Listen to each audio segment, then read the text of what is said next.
andi anuisa sene inata le pour ka ji kendo ji sene wonata le Gambia banko kanja jio mi yalon ko atal mantorala annu jio diata baati one stop water solutions limited ye filter le natal mi yalon ko alse muna fanganola alla pompol isalla jiol tenteng ya sene ndi coming alla fala nyame naketa pompoti bang abo holo fo nawek la pipe wala a filter sifa o sifa one stop solutions ya natalele 10-inch filter set of 3 ya sotalele filter mi yalon ko asidiota aya tenteng natara bankole ba kono fa kenyo wala kankan be bije sa be bon filter fana member ko 12-inch set of 3 filter mi yalon ko asidiota aya dada aya senandi mense beta alla jata kendato fana sotale CTO block carbon filter o fana mu filter mi yalon ko asi chemical o bonnino jiol kono le mense beta alla jata kendaya filter member ko CTO block carbon mense jiola chemical o be bondi akono pour kala jata kendaya sa hen nim filter sabol be kili wo kili na pansundoku na wata tankol fana sotale kabirim 5000 fokata 10000 liters plumbing fittings fana be mol bulle alsemol tarano sukuta highway Mariama Kunda Johnson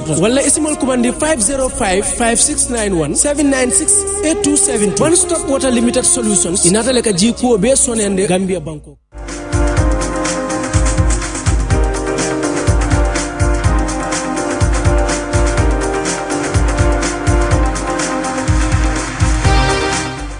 Good morning there. You're watching QTV this morning, and I am Jenna Bosonko, joined by my amazing co-host here, Ibrahim Abal. Yes, it's good to be back. Sure. Again, Yep. Jenna. It is. And for Adedrami, we're trying to ensure that we get back everything. You know, he's not been here for 2 weeks, so we're bringing him every. Oh, it's been 3 weeks already. Yes, 3 weeks. Oh, time flies. Yeah. Wow. Right. I'm back and they're making good use of me. So we are making, and we will be. Third consecutive appearance in a week, which is not usual, but okay. I'm pleased to do it. So let me take it again. Yeah. Welcome back to This Morning, and here are my two amazing co-hosts. Let me just put it that way. But thank you so much for joining us. It's always good to have you here. Honestly, and I mean it, it's always a pleasure because it gives me an opportunity to look through the news and give my very biased opinions about stuff. Always balanced, always balanced. Yes, so today, as usual, we have the African proverb, interesting one, and on newspaper review, our guest is already here, Adedrami, and on social issues, we'll be taking a look at a very, very important topic, something that we've not really given enough attention, which is taking a closer look at the work of Fantanka. So Fantanka is an organization that is actually trying to address societal challenges that affect access to sexual and reproductive health. So when we talk about these things, we talk about teenagers who are actually already active, and then they get to be abandoned and they don't have access to protect themselves when even the damage has been done. Putting that aside, you know, the woman down there far does not have access to the required contraceptives and all of that. And the fact that most of the time religion is pegged to it. But thank God we have gender champions like Imam Usman Jah, who's a gender champion and fighting for these things. At least they are trying to educate people when it comes to the fact that really it's not what people think it is. Or it's not meant to change the mindset of the girl child when it comes to their sexual activity. So I think this should really be an interesting conversation. So we'll be joined by the founder, Mariama Jabate, founder of Fantanka. So what is our African proverb, Ibrahim? Again, again, Mr. Ade. Again. It's a simple one this time. It's a very simple direct, one this time. like, pam. Come on. Don't underestimate the wisdom of ancestors. Don't underestimate the wisdom of ancestors. Go first. Listen, I'll go first. Yes, you go first. No, Jay, I don't want you to go first. The thing is, he dodged it yesterday. He did. So he has to go first. Well, today. Tell us.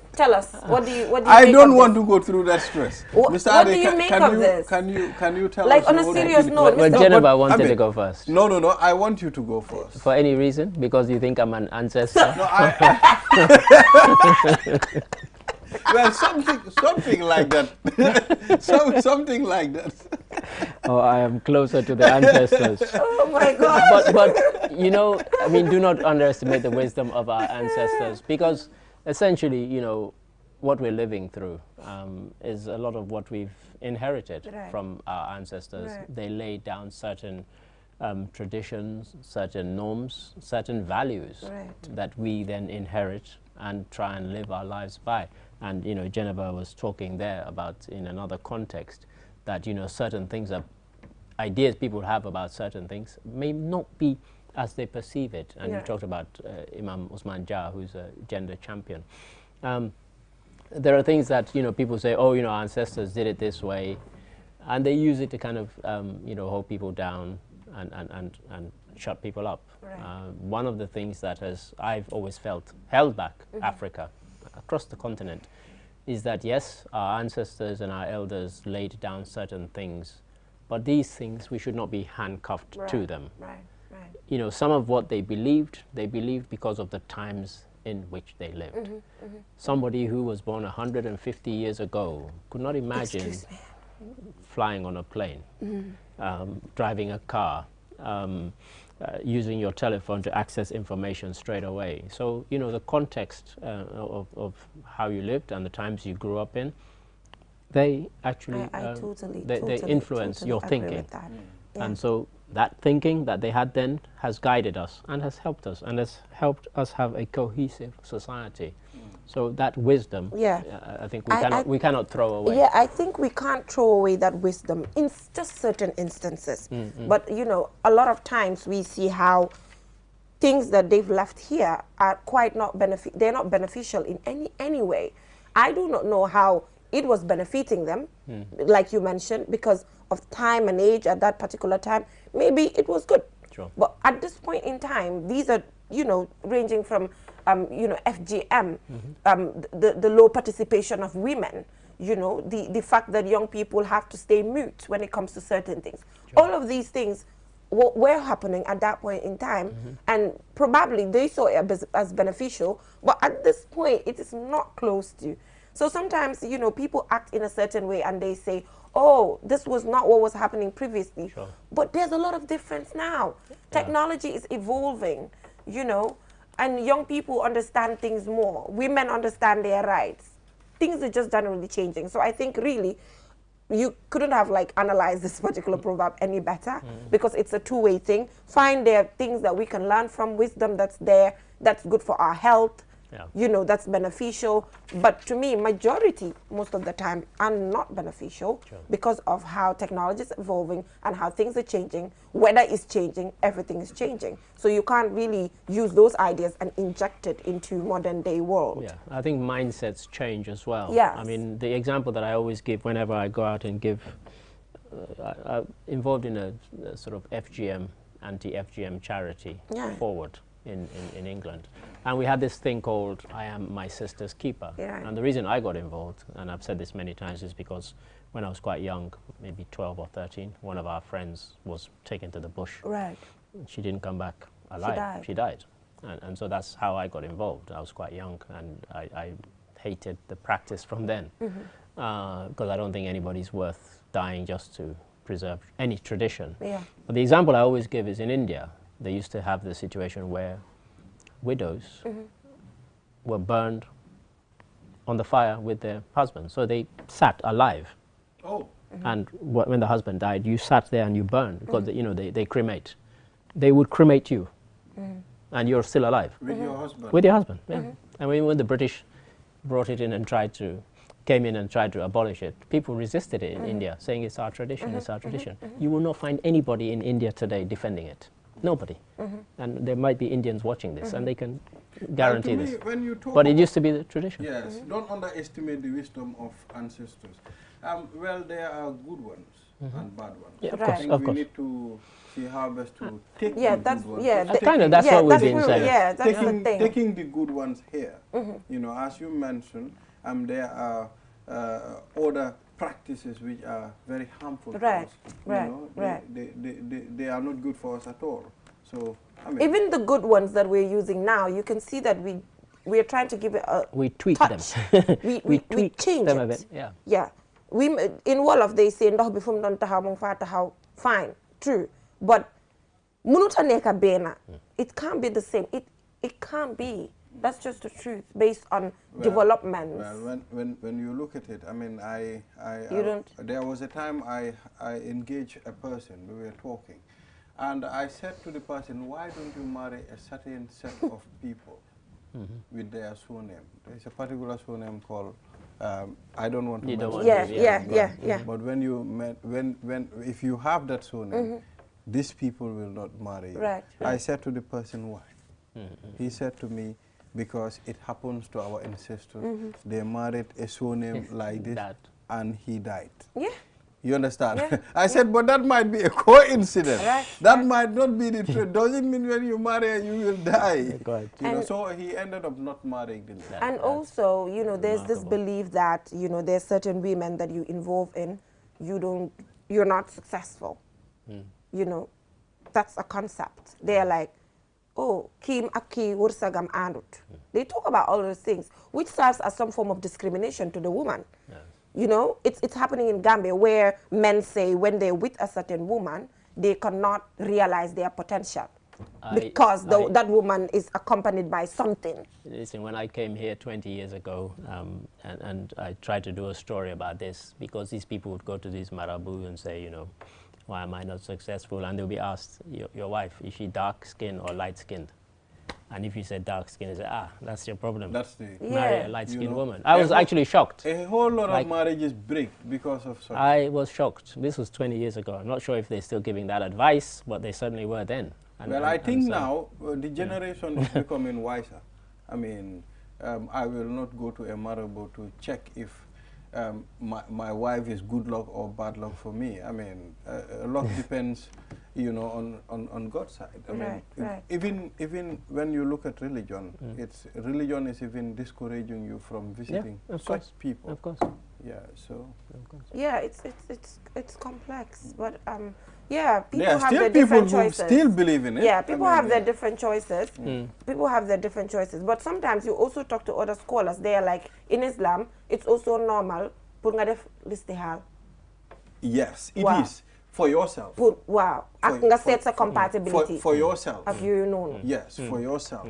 That is it. Why? The problem is sometimes it is discriminatory. The way they project it on the woman is discriminatory, as in, hey, I'm told I should not marry you because we are not compatible. If I marry you, I won't realize my potential, for instance. So you telling that to that person, what does that mean? Not only discriminatory when it comes to the women, even men are for the men as well, of course. Not only women. I know it does not have to do with gender, but I'm talking about instances, facts, off. Yes. But let's be honest to ourselves. It's happening to men. Go right, Taka. Honest. This issue of gender, sometimes we're sensitive about it. People want to bring in emotions when it comes to when we talk about gender, Mr. Ade. The truth and the reality, it's in front of us. Let's accept it. I'm not being gender, yes, I know. whatever. I'm just trying but the instant is, most of the time, because the man is the one marrying the woman, the instant, let's be honest, the instant of the man rejecting is more than the woman. But there are points that you know. I'm not saying the women are not doing but it. There are points that you know. I'm not saying that. A man want to marry a particular woman, and the family of that lady will tell the woman that, look, this is not your. That's very true. You understand? That's very true. So it happens. That's very true. If you tell me it's common when it comes to women. True. Yes. Because there are certain things we should not bring emotions. Yeah, these are realities. That I can agree. You know, the problem is whenever you raise the issue of gender, people's, you know, temperature or blood starts boiling. And yours you know, is boiling because now. they feel you know why it's boiling. You know why it's boiling. You know why it's boiling, Mr. Ade. You know why it's boiling? Yeah. Because we need to shy away from that for us to move. Because people can't seem to just understand these things. It's not a 50-50. It's not a competition. Well, it's about reality for me, in front of us. it's not a competition. You understand? I do not agree. These are realities. They're there. You understand? These are realities. But in the society, we have a whole lot of people. Might be someone is sitting over there and watching you, and he's a guy. And this guy is going through this. I'm not so saying, this is my reason Mr. of Ade, saying women are not the only ones subjected to this. Mr. Ade, I'm not saying men. I think gender Point, it's a two-way thing. Let's be honest to ourselves. Yes. I'm not saying men do not go through this. Men get rejected. Of course. That's the truth. But who proposes? That's what I want her Who proposes most of that? Is the man. 99% of the time. Looking, 99% of the man looking. Most of the time, the woman in these instances, most of them, they're more willing, they're more accepting of certain things. That's the reality. You like it or not, it's there, it's in front of you. I do not disagree. Good. That, I mean, mostly women are subjected to That's this. just what I wanted you to say. But I mean, no, there are but men what going he's through saying this is too. that there are times, even if he's in the minority, he's saying that men also go through. I agree. I'm not defending men. In fact, I'm not defending human rights 100%. issues came about due to minorities. Yeah, of course. It came about due to minorities. So obviously we should not push them aside. Exactly. But we should also take a look at the majority. That should be our concern, lessening that. Well, the majority already have a voice. So No. Those that are minority. No. I mean, I think the voice should be given to those people. Let me give you an example. The majority We're in the Gambia, and in every country in the world, women are in the majority. In every country, okay? And yet, we are such a patriarchal society that out of 53 members in the National Assembly, only 5 are women. Isn't that scary? What does that tell you? They are in the majority, yes. But look at our parliament. It's ridiculous. In fact, it's embarrassing. So yes, just because you are the majority doesn't mean you dominate. Exactly. Doesn't mean you have a voice. And Gambia is the perfect example of that. This is not, you know, I hated Mr. Ade whenever it's about, gender based. For me, it's about facts in front of me. It's not about a man or a woman. No. It's not a competition or any form of comparison. I go by facts. I go by figures that are there, considering how this particular sex suffers and the other one. But we are all in for the survey. And see. No, this one, there's no need to do a survey. It's there. We'll go for a break. The majority is women, I understand. But doesn't mean the men too are we not can go for a break and we can continue. We're on the same. Let's go for a break, and when we come back, we head right on to the newspaper review here. Absolutely.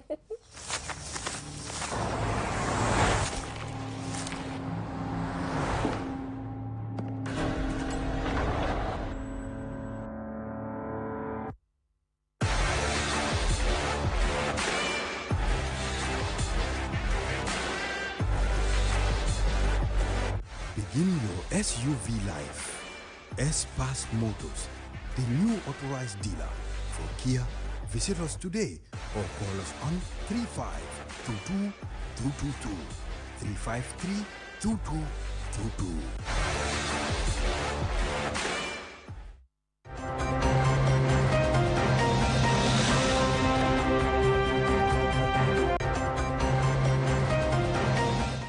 Welcome back from that break. If you're just tuning in, you're watching QTV this morning. Don't forget that One Stop Water Solution is part of our partners, and they're right there at the Sukuta Highway. Please stop by and window shop or shop when it comes to just any material you need to purify your water. So, what is that? Yes, That's this the is point. the Point newspaper. My party calls for embargo on onions importation. Embargo. Yeah. Yes, public and environmental officers commence sit-down strike today.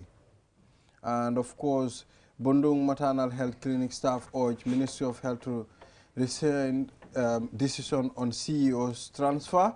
Government agrees with Transport Union of fares increment and others.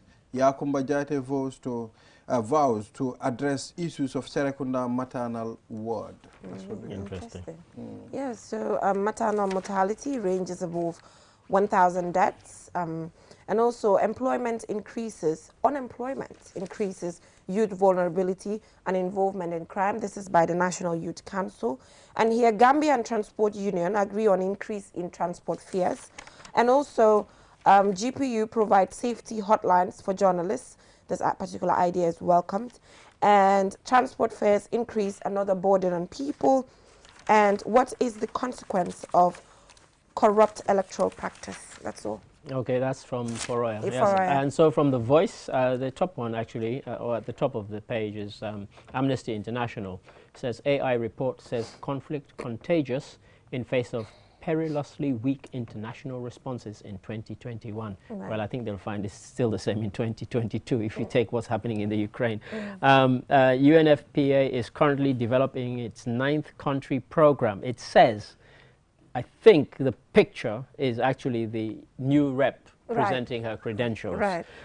It doesn't say that, but that's happen to know that that's what that is. And then GDC Brikama North candidate, I think it should be not satisfied with government terms of development. And then CSOs inaugurate watchdog project. Yes. And then finally, Gambia participate highlights low participation of female candidates in upcoming National Assembly election. Oh dear, I hadn't even spotted that. And then a big one, agreement on implementation of new route licensing scheme starts on Monday. It's going to be very interesting. Yes, yeah. I think we should really talk about journalism first. You know, because we are journalists.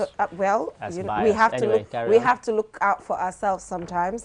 GPU provides safety hotlines for journalists. Sure. You know, this is a welcome idea. And I mean, it's important. Journalists get attacked, you know, and sometimes they don't have ways of maybe communicating or maybe channeling their grievance. Sure. Yeah. And do we know what, I mean, I don't know whether you had time to delve into the story. If I call the hotline, I'm a journalist, I'm being attacked, what are they going to do? Are they going to... That's the thing. And also for me, one little criticism that I have is that the hotline should have been specific. It should not be like a group of numbers, like different numbers. For me, it should be specific to say, okay, 911 is the hotline. For example, so what have they got? It's like different numbers from different GSM operators. When I had a hotline, I was thinking it's a specific number. Me too, you know? But it is not actually. Right. It's like about 5, 6 numbers. I think that's going to create a whole lot of confusion. Yes. Yeah, that's not good. Yeah, but because if it's a 911, you know it's a 911. You call it 911. Yeah. But if it's like different GSMs, and also the fact that it's not everybody that is with one GSM operator, it is also important that it is a hotline accessible with all GSM operators. I mean, in the UK, as you know, it's 999.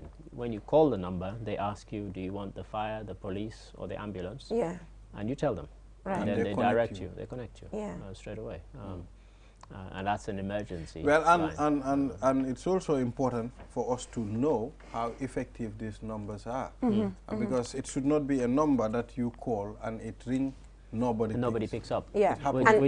We've seen it with other numbers. Yeah. Yes. And because they're like a group of numbers, are they having like a center? I think the GP should come here. I think they should come in. Yeah, they have to clarify. And that's why I'm intrigued. When they have to come and clarify. Read that story, I just saw the headline. I didn't delve into the story, but it made me start thinking, okay, you know, do they have, as you said, it's not like a specific number, and also it's not like a center. I'm seeing different numbers from different GSM operators. Right. Are these individuals' personal numbers from the secretariat? Exactly. So these are all questions that should be asked. Right. We will bring them on.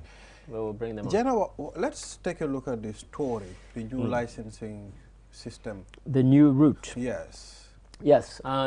We probably discussed this, I think, before I went on leave, where we heard that there was going to be this new route where you're licensed to apply a particular route and that route only.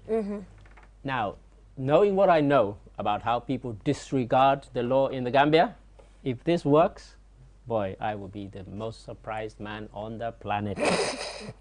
You are licensed to only fly Brikama to wherever. Yes. And not Brikama to Banjul or whatever.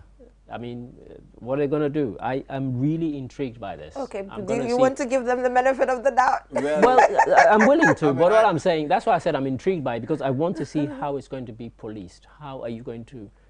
Are you going to stop people and saying, you know, according to our electronic records, you are not meant to be plying this route and so on?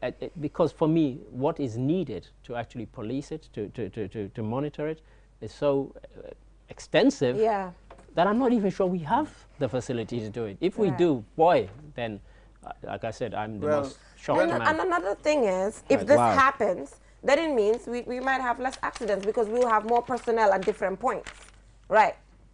Looking at it, looking at how this can be implemented, is that the thing? I am also not very confident about this, because what happened when I saw this, I was like, I hope people are going to follow the rules here.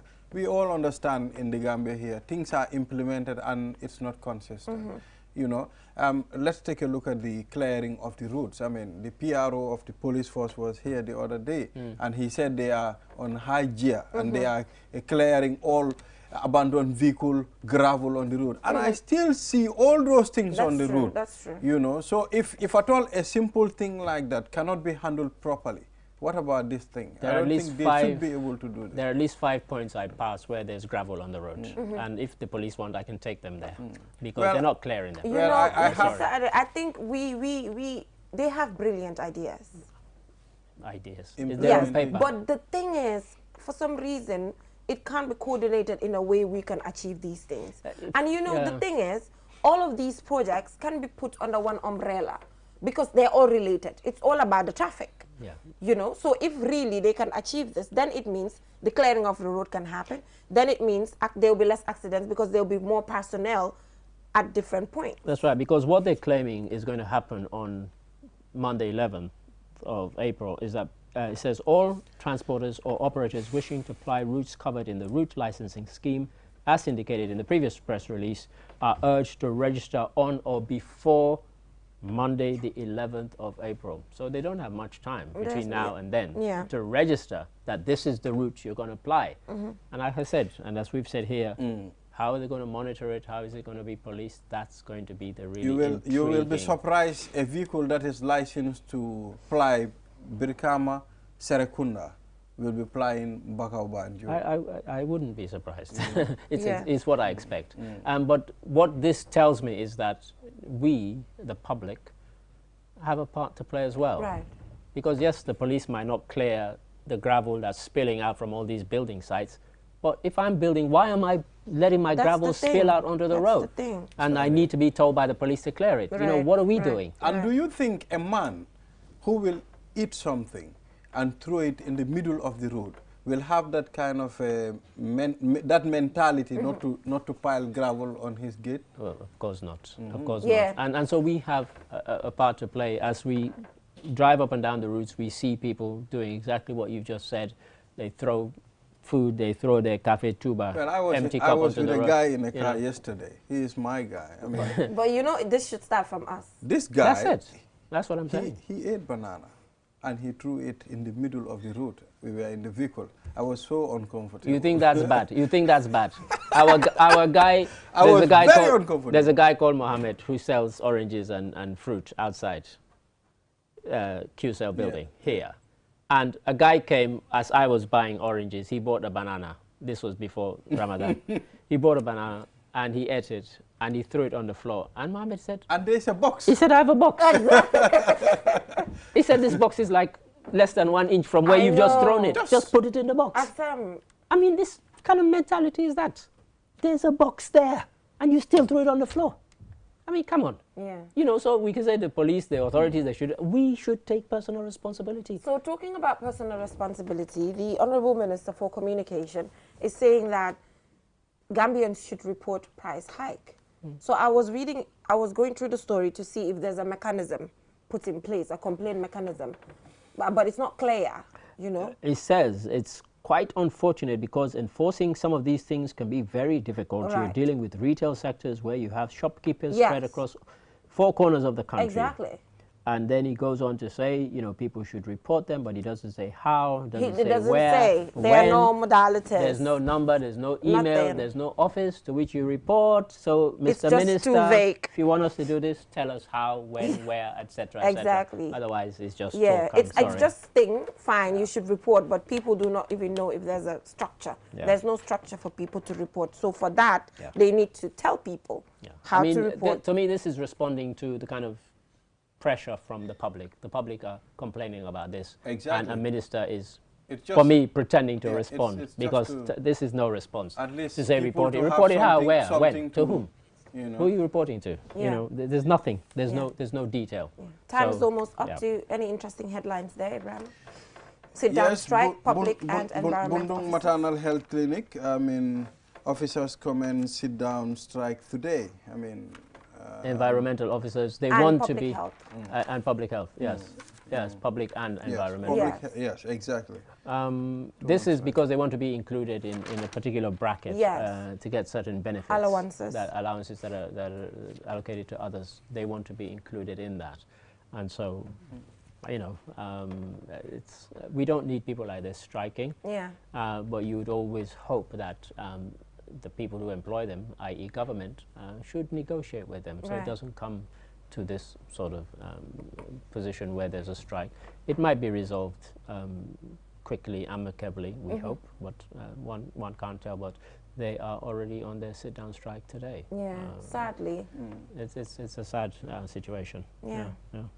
All right, so thank you so much for joining us. We've come to the end. Yes, thank you so much for joining us. Are you joining us tomorrow? I wait and see. I might have to pretend to be Mr. Mboj tomorrow. Okay. So I've pretended to be MS twice this week. So we'll go for a short break now, and we'll be right back. Do stay tuned. With so many things to do in a single day, it's important to have a network you can trust. When there's family and friends to connect with and business calls to make, you need a network that is reliable and fast. Talk longer, browse faster, go farther, and roam wider. When your network is solid, the world is your oyster. QCell, your trusted network in the Gambia.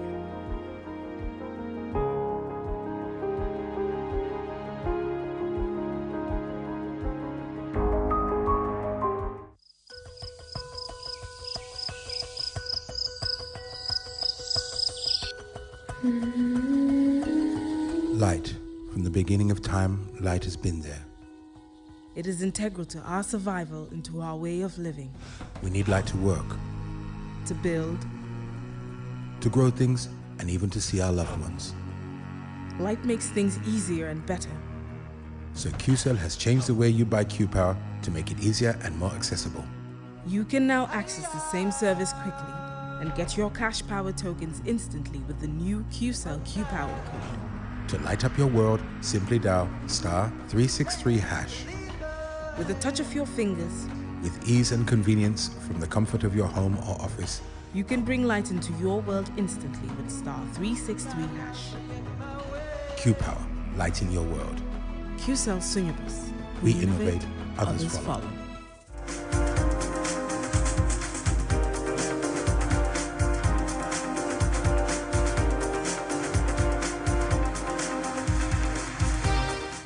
All right, welcome back from that break. If you're just tuning in, you're watching QTV this morning. I am Jenna Bosonko here with my co-host Ibrahim Abalde. So like I mentioned, today we'll be taking a look at the work of Fantanka in addressing societal challenges that affects access to sexual and reproductive health. And we're joined by the founder, Mariama Jabata. Thank you so much. Thank you very much, Jenna, for having me. It is a pleasure to be here today. Fantanka is an organization that promotes sexual and reproductive health, and we address sexual and gender-based violence and also provide mental health and psychosocial support for victims of violence. Yes. So to start with, let's start with the work that you do with teenagers, you know, school-going children. You know, the last time we started this conversation about the beliefs when they're already active, and you know, the society having that belief that organizations like your organization is not doing the right thing with the form of support that they're providing them. How do you respond to things like that? My response to people who would criticize organizations like ours is that, you know, I just wish they are in the rooms when we're talking to young people. So the assumption in the Gambia is that, you know, sexual health topics are just taboos that people don't talk about. And it's about time we understand that, you know, a lot of young people that we claim, but we believe that the virgins are really not. I'm not saying there are no virgins, but there is a high rate of young people involved in sexual activities. That is the reality. Right. And somebody needs to talk to them. In what age range are you talking about? Some time ago, we went to the rural areas, and you know, somebody as young as 9 years was talking to us about, you know, sex. Wow. That you know, we need protection because everybody does it here. So that in itself is a problem. So if we are saying that, you know, we're not helping them, or we should not be talking to people about it, then we are seeing like a lot of unplanned pregnancies, teenage pregnancies happening. What are we going to do about that then if we stay mute? So these are things that have been happening, you know, like for a long time. People have been involved in sexual activities. People have been pregnant, and nothing has been happening about it.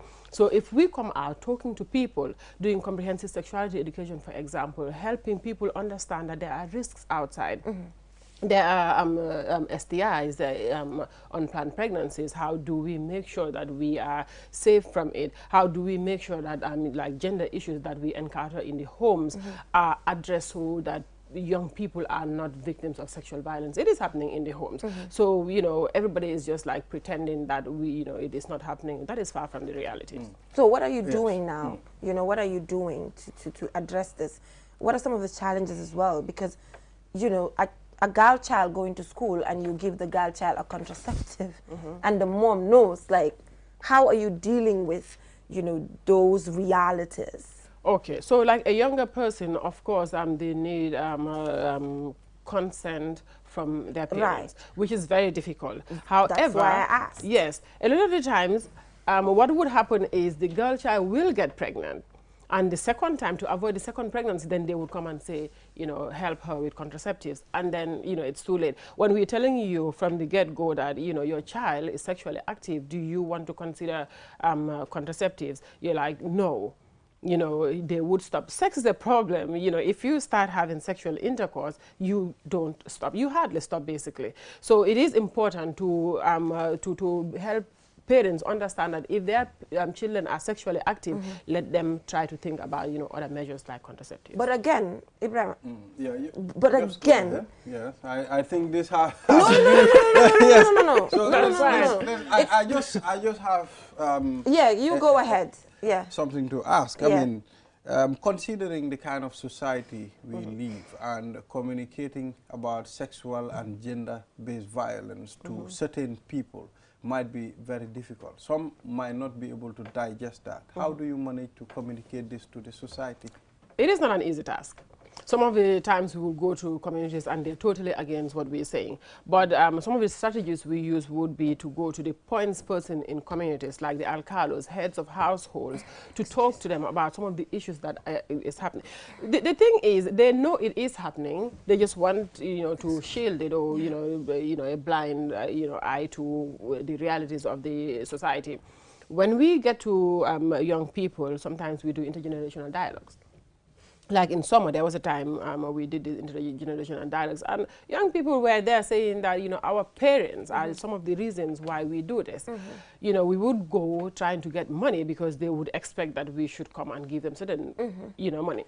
Some people would be like, you know, the children don't listen to us. They will just go out and do anything. We are in the age of technology, we should remember. And young people are privy to any information. Right. You know, so whatever we are doing, we are just helping them to understand the risk involved in sexual activities and the gender-based violence that is happening. So, you know, we should all come together and try to, you know, make a stop to this. So when you realize as an organization that these young people are already sexually active, what do you do with them? Like I said, we would... I know the contraceptive aspect is there, but how about other lessons? Yes, we do age-appropriate sexuality education, right, where we would be taking groups of young people, telling them the risks involved, like I said, in sexual activities like sexually transmitted infections. Some people would be, you know, just avoiding pregnancy, but, you know, ignoring the fact that there is STIs, that they should be, and also we will try to encourage parent-child communication so that young people should be able to, you know, openly talk to their parents about these kind of issues. However, the biggest challenge is that when parents start, or young people start talking to parents about this, it's like, oh yeah, they haven't got good league.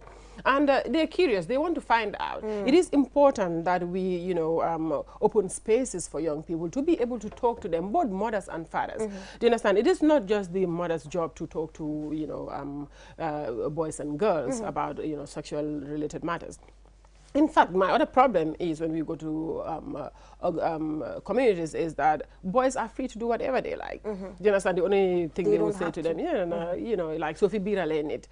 And that's it, you know, but they beat all the girls, you know. So then what are we doing? We need to inculcate some of the values in boys in our homes to make sure that they should not be molesting people's children.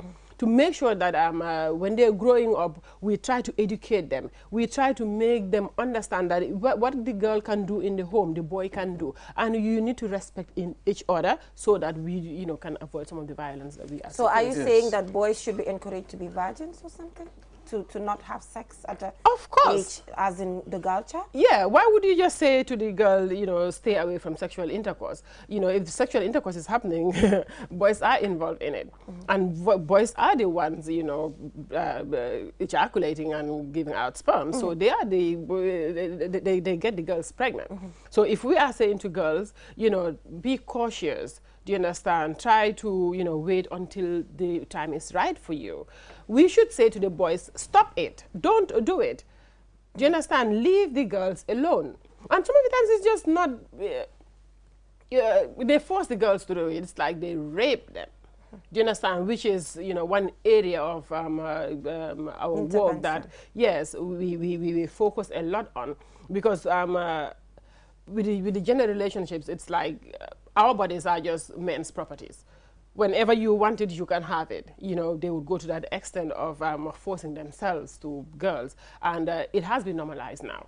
Even when you go to the police station, it's like, okay, that them play hard to get. There was a time we, kind of had interactions with the police officers. It's like, girls, they bring it to themselves because of the things they keep on wearing, or, when boys are talking to them, they're playing hard to get and whatnot. Nobody invites rape to themselves. These are things that we need to look into. Is there any situation where people think giving contraceptives to girl children, you are encouraging them to have sex?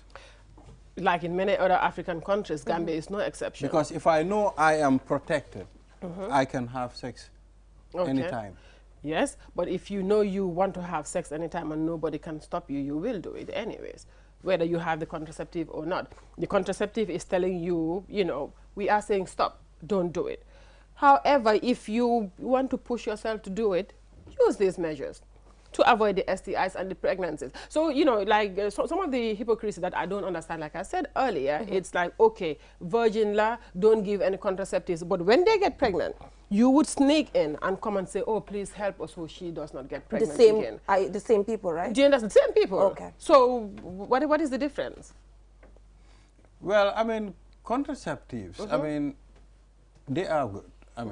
At some point, they are very good. I'm glad For us, when we were small children, it used to be only for elders. When you talk about family planning, you talk about contraceptives.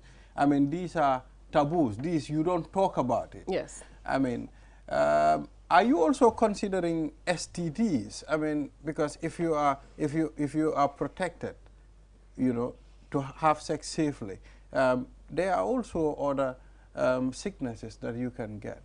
Are you putting that into consideration? So that is why, when I was talking to answering Geneva's question earlier, I said, we talked to them about STIs, which is STDs as well. Some people, it's interchangeable. Yes, we would say to them, STIs are realities. These are things that, if you don't use like condoms, the only contraceptive that basically stops you from or helps you against pregnancy and STIs. If you use it, then, you are protecting yourself against STI. It's best not to have sexual intercourse before, the time is right. But when you want to do it, if you want to do it, we cannot do anything. When people go out, lock themselves, you cannot go and say, knock, knock, what are you doing? Get out of here. Do you understand? So we just need to put precautions, preventive mechanisms to address a lot of these issues. So that is what we are basically doing. What are you doing to engage schools? I think schools will need this. We used to have POP FLE. Right. Yes. Our school days. Yeah, we do awareness raising in schools. But this is the thing, when we do awareness raisings in schools and we're trying to tell the persons who are focal points to basically look into family planning measures, that is difficult because unless you provide safe spaces, which we do, to get girls to talk to us honestly, you would not get the schools to encourage them. But also, one of the things that we advocate is like child-friendly sexual and reproductive health services in hospitals, for example. Young people, for example, you know, if a young person was supposed to go to the hospital to find contraceptives today, it would be a challenge because they would go to the reproductive days when, you know, they would go to nurse and whatnot. And when an unmarried girl goes there, now all eyes are on you. What are you going to do there? I'm going to get contraceptives. Oh, all of a sudden you are sexually active. Do you understand? So what are we doing to help those kind of people? But when they get pregnant, like I said, they also go to the hospitals. You know, we need to have child-friendly spaces in hospitals where young people can go and talk to doctors and, you know, midwives or whoever, you know, safely and talk to them about their concerns. But in as much as this is the advocacy, so what strong measures are there as well to also remind the girl child that you should wait till the time is right? Because if that is the case, then your work will be easier. Yes, yes. That we, in our engagement, like I said, the comprehensive sexuality education, we would say to them, by all means, it is best. Like you know, stress it. Yes, it is best to stay away. Because what you don't know wouldn't hurt you. But once you know it, that's problem. Where the problem is. Do you understand? How do we stop it? So yes, we would, you know, tell them the negatives and the positives, you know, aspects of having sexual intercourse at an early age, but, you know, stress that the only 100% guaranteed way of avoiding all this is abstinence. Abstinence. So moving on. You mentioned something. I just want to get it straight. When you are to gauge this into a percentage, how many % of young people are sexually active? No, I would be, you'll be testing me if you want me to,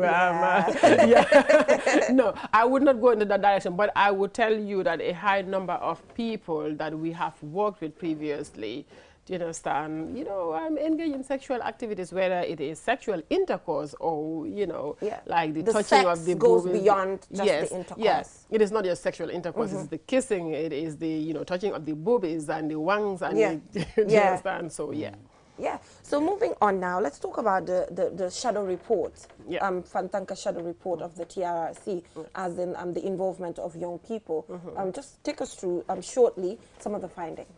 Some of the findings of the shadow report, you know, as you know, TRRC, they did, you know, an extensive, brilliant work to try to get a lot of information. But young people's perception or, you know, their experiences have not been included as much as possible. So some of the violations that we got were the president's sexual activities with young people. For example, the beauty pageants, you know, who trusted him, you know, the July 22nd beauty pageants, who would go to Kanilai, you know, he would force them into sexual intercourse.